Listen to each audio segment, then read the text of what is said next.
Hello, hello there, everyone. How are you? Good morning to you. Welcome to Coffee Time Career Chat. If this is your first time joining us, again, welcome. My name's Patricia Hayes. I am an executive advisor, empowerment coach, and authentic networking strategist. All those words mean that I love working with people who are ready to take their lives, their business, and their careers to the next level in a fully empowered way and making sure that they maximize leveraging their professional relationships in an authentic and purposeful way. So, welcome to this here edition of Coffee Time Career Chat on a holiday week. Yes, I'm staying here. Oh, faithful, right here. We have been in a series called Harvest Time, and it's based on one of the challenges that I do every year. And I love this challenge and I love being able to talk about it because it's something that people don't often think about in terms of their professional career or their business, in terms of seasons, right? And of how you have to feed and water. And then there's time for a harvest to come. And what a lot of times people are so focused on the feeding and the watering, even though it may not be consistently, right? But then, they're either focused on that and don't do the follow up that's necessary to bring all of that stuff to fruition, or they're looking for the fruit of some work that did not happen, right? And so this series has been talking about all of those things. Thus far, we've been talking about planning time and the investments that are required, investments of time and resources that are required when you are laying out what it is you're wanting to do so that you can have a harvest later on. And then also we've talked about how to prevent career spoilage by making sure you follow up. That was a pretty good one. So you might want to check that out. Today, we're talking about watering the seedlings in your career and business. And we're going to be talking about that nurturing piece, something that I talk about often, but in this context. And lastly, just so you know what's coming, next week, we'll be talking about maintaining your momentum for the long term and growth. And that's that whole piece of what do you need to do in order to make sure that the harvest continues. Okay, so that's the series from this month. And don't forget, you can check them all out on the YouTube channel. They've been posted here on LinkedIn and Facebook business page. But if you want to binge for the season, for the holidays, then I encourage you to go check out the YouTube channel because it will have everything on it. Okay, so just want to put that out there to start with before we dive in here. And make sure if you have any questions or comments, write them up. I can't always see who's saying what, but I can see the comments. So let me know. Happy to answer anything if I can as we get this underway. These are pretty quick. We won't be long today. So here's the thing. I know this is going to sound so simplistic, but sometimes it's the simple things that we need reinforcement on, right? So if you want a plant to grow, what do you need to do? You got to water it, right? You got to make sure it's in the right soil. You got to make sure it's getting some sunlight or natural light because the type of light matters, right? All of those things if you want it to actually grow. I have a plant here in my foyer that's been doing just fine. It's an ivy, they're pretty tough. And so I've just been going back and forth and I see it. And one day all of a sudden I saw this yellow leaf, show up on it. I'm like, what happened? And I was like, well, silly girl, you've been forgetting to water this plant because it was a little bit out of sight. I mean, yes, it was in my frame of view, but it was not something that I was like right there all the time. And I had been forgetting to water it, right? Just like our professional relationships, you must remember to nurture your relationships. It is absolutely crucial to the longevity of the relationship, to the future of the things that you want to achieve, your goals, those dreams, all of those things, because you can't accomplish them by yourself. Whatever, I don't care what anyone tells you, you cannot accomplish your goals and dreams by yourself. it's going to require the help and the assistance of someone along the way. And the question is, have you been nurturing and building up and laying the foundation with those people who can help you, not just now, but 5, 10 years into the future? And it really does matter. Okay. So that said, here's the thing. If you want your career to grow, or if you're a business person, you want your business to grow, you must take care of it. And how are you going to do that? One of the most utilized resources, and dare I say, properly underutilized, they're not properly used, is your professional relationships. There are things that can come along the way from the people in your network and all of that that you just can't even anticipate. Trust me when I say that. There are things that come along the way you cannot possibly anticipate. But if you continue to nurture those relationships and take care of them, then it will feed itself, right? Not just for your own growth, but for others' growth through you. Because now we're talking about leadership. When everything's not for you, but it passes through you to someone else, that's an opportunity to show some leadership. And also build a way for you to support your network in the same manner. That's Wednesday sessions where we've been talking about gratitude in your network. So join us for that too. Check it out. So here's the thing. How can you do that?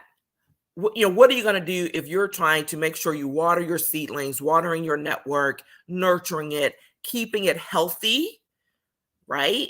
It's got to stay healthy. You got to make sure it gets some light of day, not just burying people after you've, quote, done what you needed to do. And then you're like, oh, okay, that's not relevant anymore. We're going to talk about that in just a second. You got to check on your people, first of all. What does that look like? Where are they?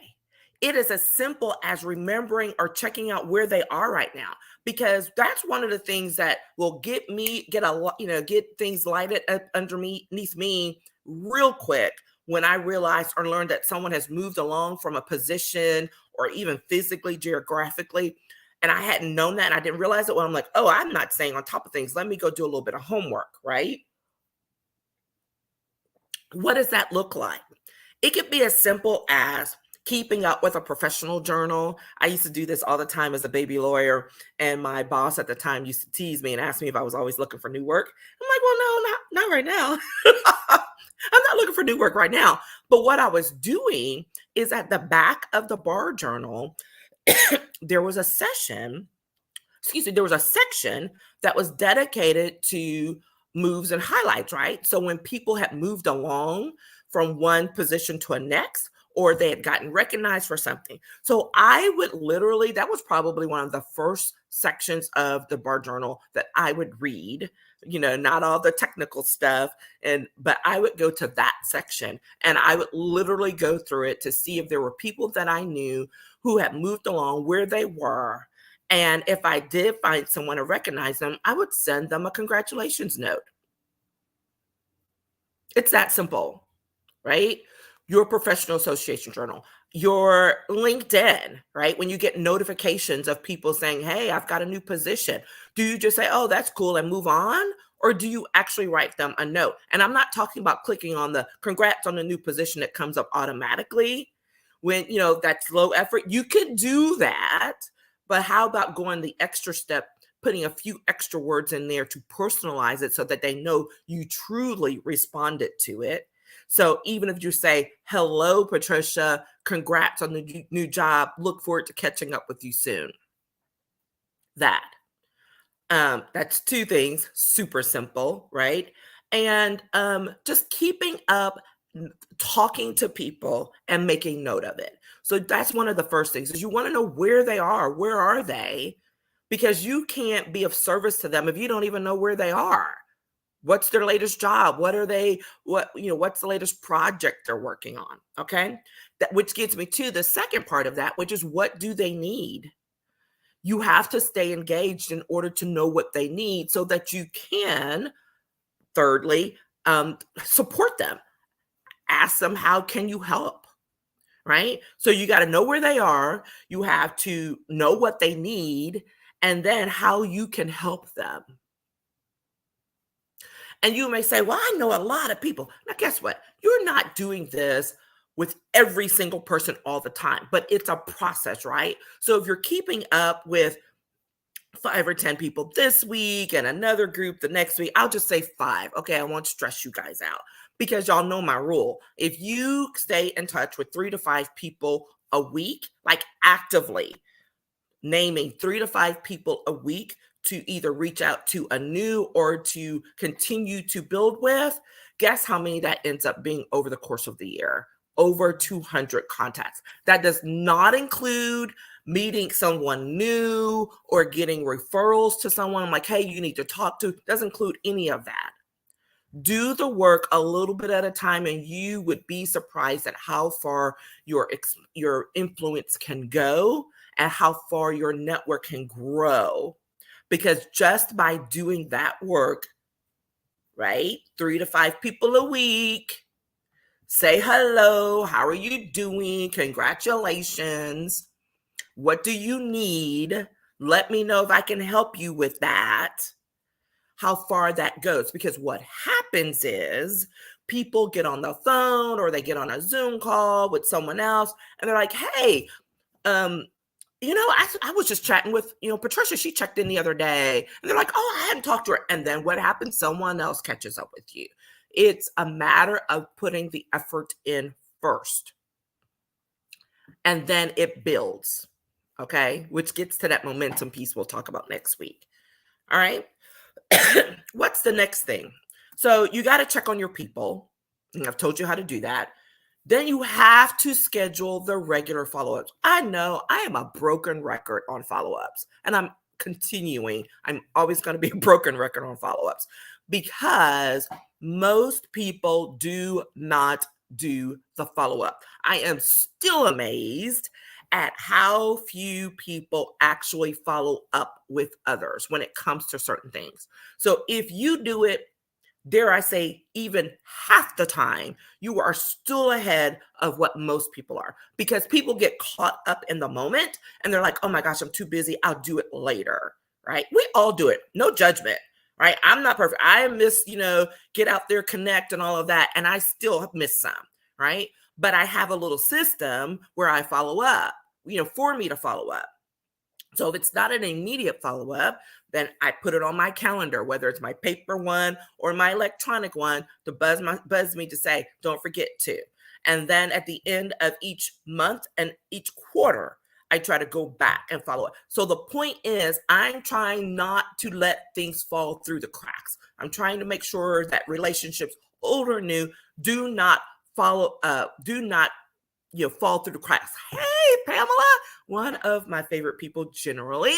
I mean, just genuinely, y'all see my words. I haven't had enough coffee yet. Let me keep drinking my coffee, right? But it is the thing. It is the thing, right? And, Pam's on. And I will say, I'm like, this is someone literally, we hadn't seen each other in person till a few weeks ago when I went to a luncheon she invited me to. But guess what? We had stayed connected throughout the pandemic simply by reaching out via email, through messaging. She had me, I had her on as one of my guests for one of my workshops. All of those things matter. And guess what? People blow it off all the time, and it is a big mistake. It is the easiest and simplest way. I've been using this example a lot recently because it's true and it just happened. So back in September, September was not my best month health-wise because between the allergies and whatever, I had a lot of respiratory things going on. So that means I wasn't going out a lot anyways. But on my networking Wednesdays, what did I do? I always go through and I'm like, let me see who I can catch up with, touch bases with. And there's one week I was really on top of it. I was just like, you know what? Let me just go until I get tired. And I ended up reaching out to 60 people that day. No lie, I started keeping track because I was like surprised even by myself, right? So I started doing that. And in the midst of it, before I could even finish, because I kept throughout the day, my phone started ringing literally. My messages started blowing up with people following up because I had reached out to them. I had followed up out with them first and they returned and they're like, "Oh my gosh, thanks for checking in. Here's what's going on with me. When can we schedule coffee? Oh, hey, I've got this event coming up. Let me make sure I send you the invitation because I really wanted you to come to it." Or, "Hey, will you write the forward to my book?" I swear to God, honest truth, that really happened, right? I got like 2 invites for speaking engagements, all of it. That was within that same day. And so within 24 hours, because now I'm getting really curious about how this is going. And within 24 hours, I had literally heard back from half of those people, whether it was through a message, a phone call, whatever. I had heard back from them. They had responded. Within the week, it was even more. Now, how often are you going to get a 50, 60, 70% return on so little effort? Because literally all I did was write messages to people in LinkedIn, Facebook, texted a few people if I had their stuff directly on my phone. And I already told you off the top of my head the things that flowed from that, and things are still flowing from that.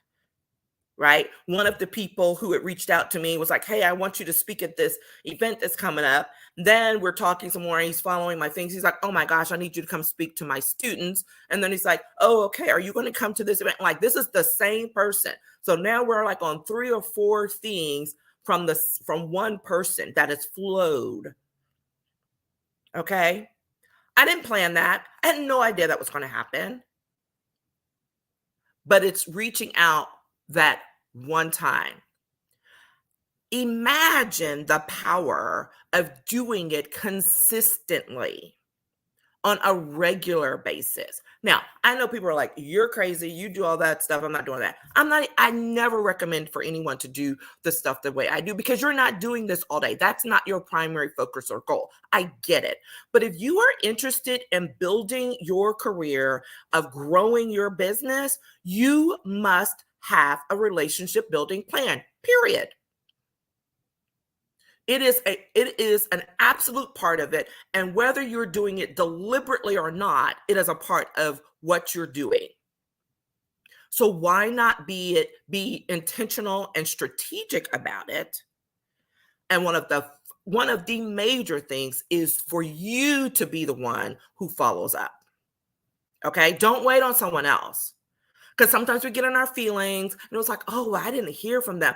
Guess what? I have heard all the things. So I've learned to let go of when people don't respond because then I start feeling bad because I was all in my feelings like, "Oh, well, what's wrong? What, maybe they don't like me anymore." All that juvenile crap. We don't have time for that. We're grown people. And grown people have real lives. They have kids. They have jobs where some project blows up unexpectedly. They have things where literally their laptop blows up, right? I've had someone that I was trying to reach out to, and when they finally got back to me, maybe probably a month or so later, they had a stroke. That was the one where I absolutely learned. I was like, I no longer take things for granted. I do not make it about me. It's always about them and checking in. Because guess what? If you don't check in, you don't even know that stuff is going on. That's the value of it. So then you can go back and say, "How can I support you?" It doesn't. And here's the thing, people think, "Well, I don't have time to do all of that." Yeah, you do. Yeah, you do. Because it's not just about what you can do, it's about who you can connect them to. Who can you help to find to support them? So everything doesn't have to be all about what you actually can do yourself, but it's about what you can provide access to, how you can support others, right? And as we're talking about this, because we've gone on, because I love this stuff, I do. This last point about watering the seedlings in your career and business and making sure that so you can prepare for a good harvest is there is some sifting and weeding that needs to go on. Now, people would jump straight to the negatives of this, but listen to me here. Just like with plant seedlings, whatever, every relationship is not going to be one that deserves nurturing and growing because it's not going to be strong enough. The connection's not going to be there. And it's okay to let it go its way. It happens. I've had those. I can probably name 5 if I'm really thinking about it right now, where I was like super excited about, like connecting with this person or whatever. And we get together and we're like, yeah, that didn't really go the way I thought it would. Not because something bad happened, but the connection wasn't there, And so guess what? We just didn't foster it. I didn't eliminate that person fully or whatever. They're still like in my LinkedIn. If sometimes I may say, hey, saw that, you were doing X, good luck, whatever. But it's not one that I'm nurturing for the long term, right? So let's be grown-ups. Let's be professional. Everybody's not going to be your bestie. Shouldn't be. Everybody's not going to be there for the long term, right? That's a reality. Even for those of us who love connecting with people, it's a hard thing to realize. Like everybody's not going to be there for the long term. But guess what? The ones who are, man, they are there for it, right? Every connection is not created equal. Let me say that again. That's going to go up on a post. You're going to see that later, right? Every connection is not created equal. However, every connection deserves respect. Okay? So just remember that. They're not all created equal, but they all deserve respect. And if you reach a point where a connection, you feel like, that's off and I don't think they deserve that time, well, that's a whole different conversation we need to have, right? Because there are some moments where you're like, yeah, especially if someone has violated a core value of yours or exhibited something where it doesn't connect or has betrayed a trust. I get it. You don't hang on to those people just for the sake of it. I don't care who they are, how powerful they are, or how influential they are, right? If they don't vibe with your core values and don't help you maintain them, then guess what? That's not going to be a long-term solution for you relationship-wise, because it's actually going to be way more draining of energy and time than it's worth. That's a whole other coffee chat. I don't know. Maybe that's a coffee chat that we do during happy hour because you need a glass of wine to go with it. But I've had some of those moments, right? They're tough.